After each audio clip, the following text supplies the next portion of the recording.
I messed up tonight. I lost another fight. I still mess up, but I'll just start again.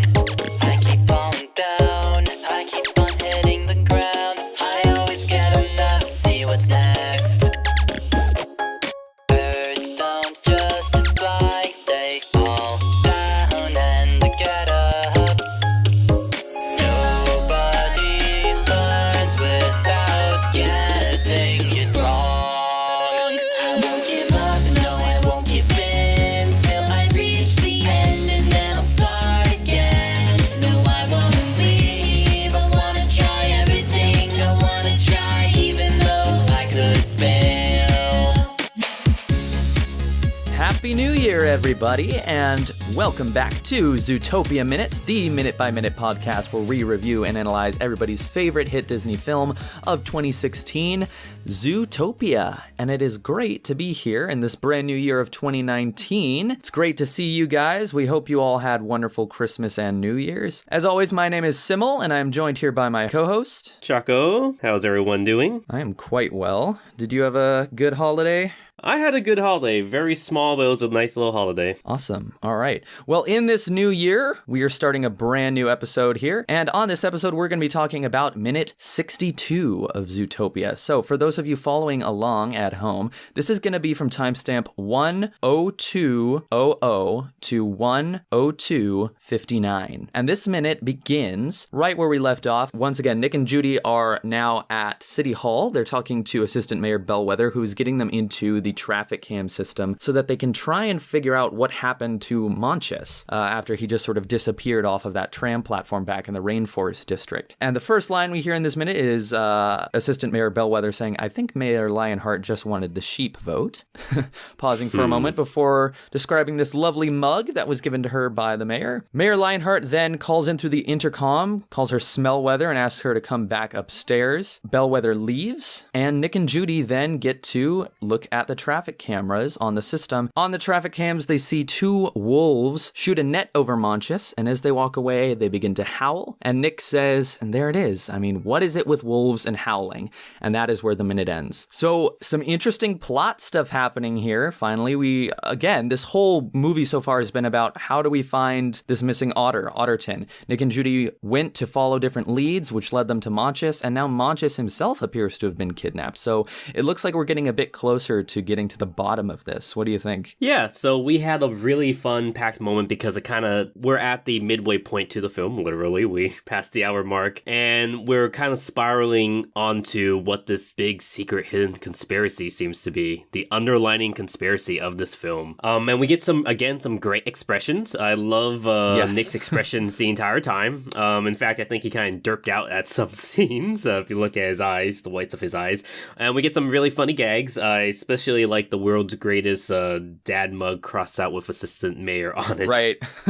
That's a quality gift. In real life, there would not be a permanent marker that could do such a thing. You'll need a paint marker to make red ink over black, but hey, it's a movie, whatever. The whole movie's just ruined for me now. I know. No, I've been noticing that. Like, if I'm watching movies, I will notice little things. It's like, oh, that's... There are paint markers, though. Those there are paint markers, but like I was watching Narcos the other day, and my entire time I was just looking at the portraits, and I was like, those aren't real paintings, those are just photocopies, and it just ruined the entire show for me. So. Right.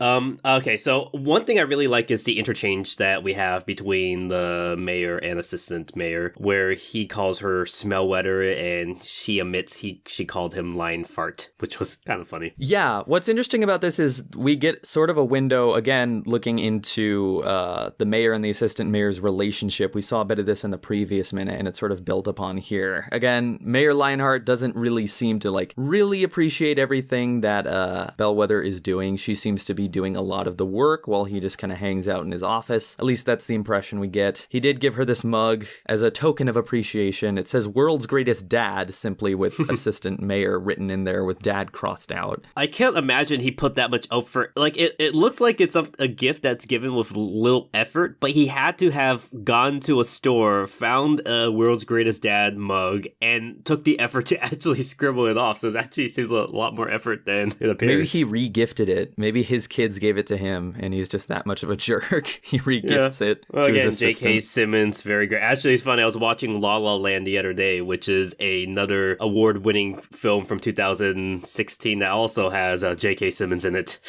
Right. Nice to see him in all these Oscar-winning movies. Well, at least Bellwether seems to like it. She says, it sure feels good to be appreciated. And yeah, you're right. The expressions on Nick and Judy's face. Bellwether in this scene kind of turns to talk to Judy. She'll look back at the screen. She'll look up at Nick. And there's this interesting thing where whenever they're being looked at, they'll look at her like straight in the eye, like, oh yes, and do some nodding and stuff. And then they'll sort of glance at each other when she's not looking and be like, what is even happening? This is so weird. So this is really the first time we get to see a lot of Bellwether's character, because she only came up as an incidental character in the previous minutes we've had. So this is kind of our first real look at her in her element. And you could say that her character is kind of like a ditzy-like character. She doesn't notice when Nick is like fluffing her wool.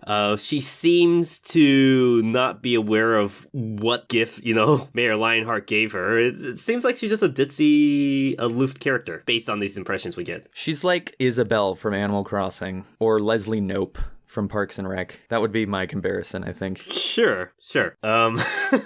Yeah, I can't imagine any other person in this situation purposely ignore all this stuff. But yeah, there we go. Yep. She puts up with it, Maybe she's just that passionate about her job that she's just willing to put up with that kind of treatment, I guess.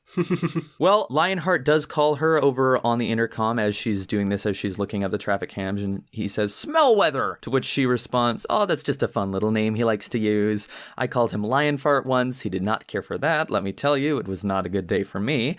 And then she responds over the intercom, yes, sir. Lionheart says, I thought you were going to cancel my afternoon, which, if you remember from the previous minute, he did ask her to do that. And since Nick and Judy showed up, this has kind of distracted her from that task. So now she's like, oh no, I forgot to do that. So she says, oh dear, starts to head out the door. I'd better go. Let me know what you find. It was really nice for me to be, and then interrupted again by Lionheart through the intercom. While we're young, Smellweather. And then she runs out the door. And then Nick has a neat little kind of cute line here. You think when she goes to sleep, she counts herself? And that's where it's interesting, because Nick's prejudice show again. Like, he's kind of taking... It seems like Nick is really on board with the stereotyping of different animal species, despite not being stereotyped as a normal fox himself. Yeah, but it also points out, I guess, that idiom still exists in this animal world. You still count sheep to sleep. I guess. Which is, again, how did that term come about then in this world? In this alternate evolution of Earth, how did that term come about, and how did it come about in real life? We should find that out. Like, what is the etymology of that phrase? Why do people say count sheep? I think the idea is that it's a monotonous task, and that's why it works, to help you fall asleep. But why sheep? Why not anything else you can count? I want to say it's because sheep kind of look like clouds passing through the sky, but I think it is because it is like a mundane task. Normally, when shepherds are on the fields, they have to look out and across and see all these sheep, and shepherds don't really do much. All they have to do is watch the sheep, so the only thing you can really do is count the sheep to make sure none of them have kind of left that grazing area. They did leave, then you have to go find them. Well, it's a good thing these shepherds aren't falling asleep on the job. Right? Maybe that's actually what happened. Maybe that was, back then, that was the original mundane office job that you tried not to fall asleep in. Oh. That's just a theory I have, but could be possible. Ooh, I don't even want to look up the real one anymore, because I just, like, headcanon accepted. That's my, folk etymology for this, I guess. I like that.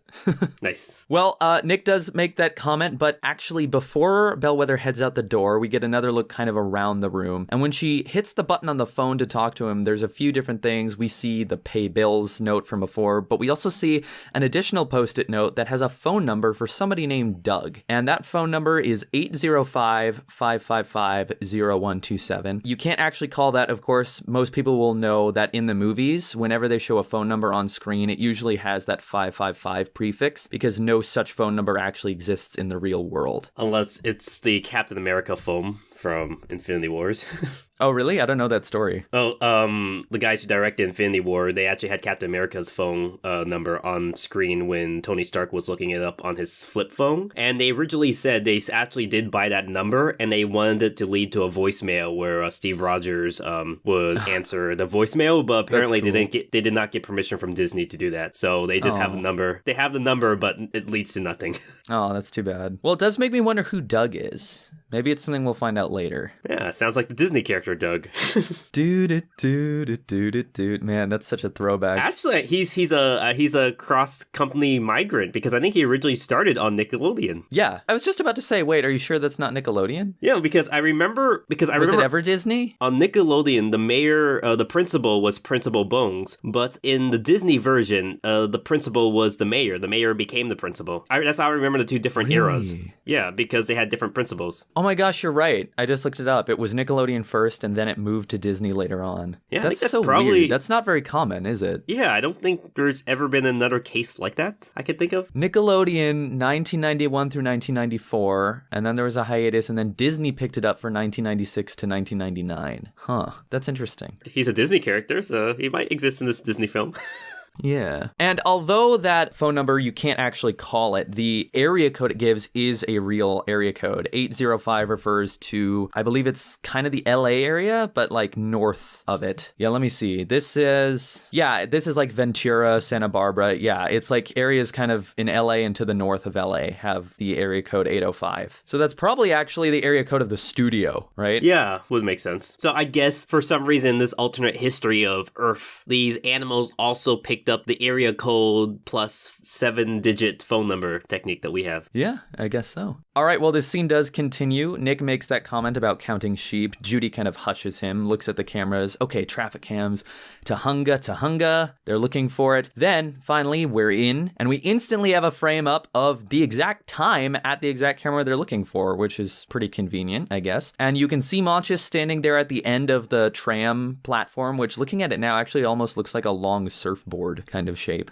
And you can just see Nick and Judy kind of diving off the side of the screen there when there's a van that's there, and 2 Timberwolves come out of it, approaching Monchis slowly and carefully. Who are these guys? Says Judy. It's suspicious. Yeah, and then Nick says, Timberwolves, look at these dum-dums. I'm actually surprised they aren't more, frightened. Like, if I was watching a camera and I saw a suspicious unmarked van pop up and 2 bodyguards kind of pop out and abduct someone, I would be thinking Illuminati conspiracy right there. Right. I mean, again, I think Judy is probably looking at it more like, okay, finally some more leads. Like, this is her job, after all, right? So I think it would be surprising, but it's still... I mean, if this is her first case, I wouldn't think that something like this would pop up on a normal police case, especially for a missing otter, but Well, actually, what I think about, Nick here says, look at these dum-dums, and he's referring to the Timberwolves. Yeah. But the dum-dums are the police. Like, if this footage is there in this police camera archive, why have they not already found it? And, I mean, if the police saw this, if Bogo saw this, it would basically clear Judy's name, because, I mean, he kind of thinks that she was, leading them on a wild goose chase with Monchis, but here's proof that that isn't the case, and the police haven't already stumbled on this. It takes Judy operating independently to figure this out. Do you think when Nick says dum-dum, he's referring to the police? No, I think he's definitely referring to the Timberwolves. For some reason, he has a thing about Timberwolves. He's saying, I'll bet you a nickel that one of them's gonna howl. Yeah, which is, again, bringing up that stereotypical mindset that he has. Once again, he is stereotyping a species of animals, which... Yeah. Yeah. I mean, they do howl. They do howl. Well, just because some Timberwolves howl... howling! The Timberwolves are howling! Just because some Timberwolves howl doesn't mean that all Timberwolves howl, okay? We can't blanket an entire species just because of a few individuals. Yeah. It's funny, though. One starts howling, the other starts howling. If anyone who has worked with dogs knows this is a thing that happens. That's funny, though. Do you remember that? Do you understand that reference I just made? The Timberwolves are howling? Is that from My Little Pony? It is. It was a Granny Smith line. I'm pretty sure. It was something to do with, was it the Zap Apple Jam episode? Oh, yeah, because they had literal wolves made of timber. Yeah, they were made out of, wooden planks and branches and stuff from the forest. Shh, you don't want anyone to know that we're bronies. It's already bad enough that people think we're furries. Yeah, good point. Okay, enough of that. Well, Nick then says upon seeing them howl, and there it is. I mean, what is it with wolves and howling? And then he starts to say something else, and that's where the minute ends. But this has been an interesting minute. We've actually got a lot of evidence now that can help Nick and Judy out in the next stages of their investigation. Yeah, you're right. If she just simply takes a recording of the security footage to Chief Bogo, she would clear her name and probably get them on their side to join the investigation. So hopefully she does the smart thing and present this evidence to Chief Bogo instead of going out by herself with a crook to try to stop this herself. I feel like we both have seen enough media at this point to know that the character never does the smart thing. They do whatever they need to do to keep the movie going until like an hour and a half has passed. Unless we control them on Netflix with remote control. Ooh, Bandersnatch was so good. I have to watch it a few more times. But yeah, that was great. So an interesting minute. More plot stuff happening. We've got some mysterious phone numbers. We've got these mysterious wolves showing up. They literally launch a net at him, like out of a can. Yeah, and it had that jump scare noise too. At Manchas. Did you notice that jump scare noise? Yeah, in the music, in the score. Yeah. It was a fun minute, but it was kind of weird that they had the jump scare. Yeah. Well, with the minute out of the way, once again, just a happy new year to all you guys. Thank you guys so much for sticking with us now into our, what would this be? We started in 2017? Is that right? 2016, because Trump was not president when we were recording the first few episodes. Man, so we're entering our third year. Thank you guys so much for sticking around for so long. Well, I think we had a few things we wanted to bring up. There's some interesting news. We got some fan mail. Yeah, so I wanted to bring up the news first, since the first big news of the new year for us Zootopia fans, or Zootopia heads, that's what we're called. That's a terrible name. Don't use that. I think I got that from the Tim and Eric show, Decker Heads, for fans of Decker. Just add head, because there's Potterhead. I think that's a one that's used for Harry Potter. All right. Well, for Zootopia, it's been announced. Well, again, this is some articles are saying this is an exclusive announcement. I say right now it might be a rumor until we have it conclusive, but most news articles are announcing that the sequel to Zootopia is in production. So Zootopia 2 is in productions, and it's been officially confirmed, as per the article, that both Howard and Moore are coming back as directors, and the movie is set for release on November 24th, 2021. Awesome. That'll give us plenty of time to finish this. That's what, in two years? Yeah. Okay. I don't think I want to speculate on what the movie will be about now. As more information comes out, maybe we'll speculate throughout the rest of this podcast series what the movie might be. But yeah, we just wanted to put that announcement out that the sequel is in production. Hopefully these rumors are true, and we'll be seeing more information as it comes up. You think Nick Judy will become canon? I mean, Nick X Judy? I think it is already canon. It isn't, though.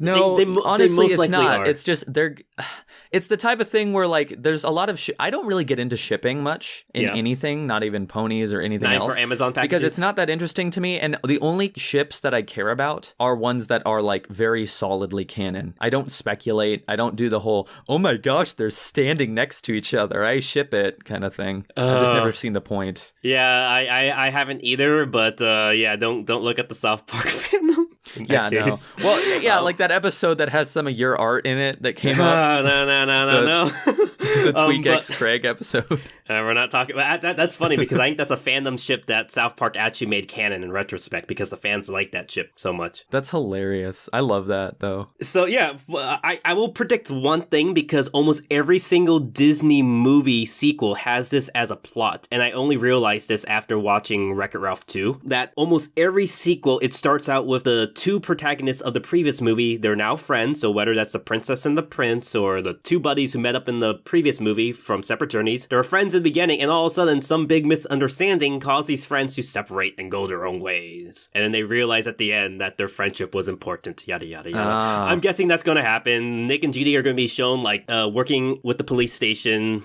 as best buddies. They're busting all the cases, and all of a sudden one of them gets accused of something, or one of them accuses the other of something. They split up, and then they have to unite at the end. That's just a theory. Disney has been doing that find consistently for sequels. Yeah. I'm really glad it's happening. I mean, if this does get confirmed, like, for sure, this is a movie that deserves a sequel.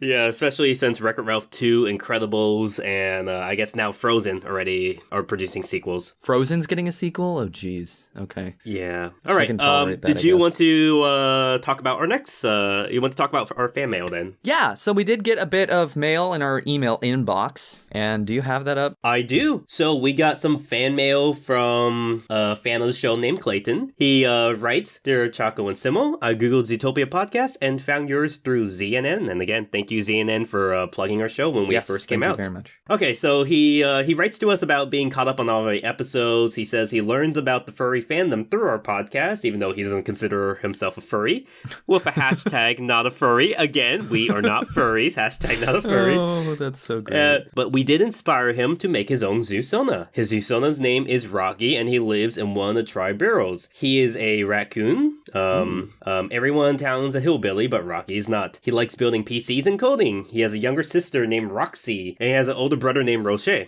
He sent us an email with a picture of his Zoosona, Rocky. It's a nice-looking raccoon character wearing a ensemble made up of navy blue and maroon red clothing. He has a nice low, looks like a low burgundy hat. And yeah, he drew it. Fantastic art. He says he's never done drawing like this before, so it's new to him. And he also wanted to show us a picture of himself doing a cosplay. Apparently, we inspired him to cosplay as Mr. Big and his bodyguard.